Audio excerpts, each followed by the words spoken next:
আসসালামু আলাইকুম। আজকে সকালবেলা ঘুম থেকে উঠেই ভোট দেওয়ার জন্য প্রিপারেশন নিচ্ছিলাম। এখন পর্যন্ত ভোট দিই নাই। এই যে হাতে কোনো কিছু দেওয়া নাই, 11টা 20 বাজে গেছে।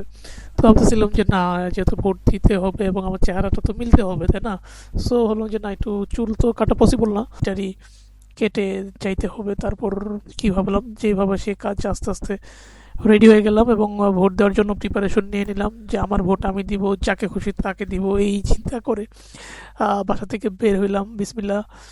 সো বাসা থেকে বের হইলাম এবং ভাবতেছি যে যাইতে হবে কেমনে, কি জীবনের প্রথম ভোট কেমনে দিব, কীভাবে দিব। সো থিঙ্কিং, নামতেছি লিফট দিয়ে। দেন তারপর রিক্সা নেওয়া, যেহেতু বাসা থেকে একটু দূরে হচ্ছে আমাদের এই কেন্দ্রটা পড়ছে। সো সেই জন্য হচ্ছে মানে আমার আব্বু আব্বুর কেন্দ্র পড়ছে হচ্ছে একটু দূরে, মানে হালকা মডেল একাডেমি স্কুল। তো বাট এবং আমারটাও ছিল কাছাকাছি, বাট আগে আম্মা বুথের ভোটটা দিবে, দেন হচ্ছে এই জন্য একটা রিক্সা নেওয়া। তো মোটামুটি একটা উৎসব মুখর পরিবেশ, রাস্তাঘাট খুব দারুণ লাগতেছিল, ফেস্টিভ্যাল একটা ভাব মনে হচ্ছিল, বা দারুণ যে ঈদ ঈদ ভাব, হ্যাঁ।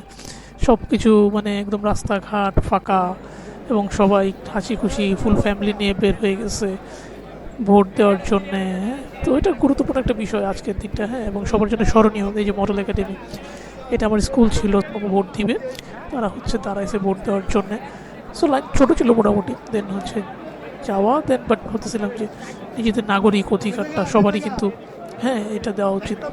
সো সবারই এটা, কারণ আগামী 5 বছর কীভাবে কী হবে, সো সব কিছুর উপর ডিপেন্ড করতেছে আজকের ইলেকশন, আজকের ভোট আমরা কাকে নির্বাচিত করবো। সো নিজেকে একটি স্পেশাল ভাবা কিন্তু আজকের একটা বিষয়। নিজেকে স্পেশাল ভাবতেছিলাম যে না, সো আমার একটা ভ্যালু আছে, বা আমাদের প্রত্যেকেরই কিন্তু আলাদা আলাদা ভ্যালু আছে, হ্যাঁ। সো এটা ইলেকশনের মাধ্যমে ভোট এবং দেওয়া হয়ে গেল, ভোট দিয়ে দিয়েছি আলহামদুলিল্লাহ, ডান।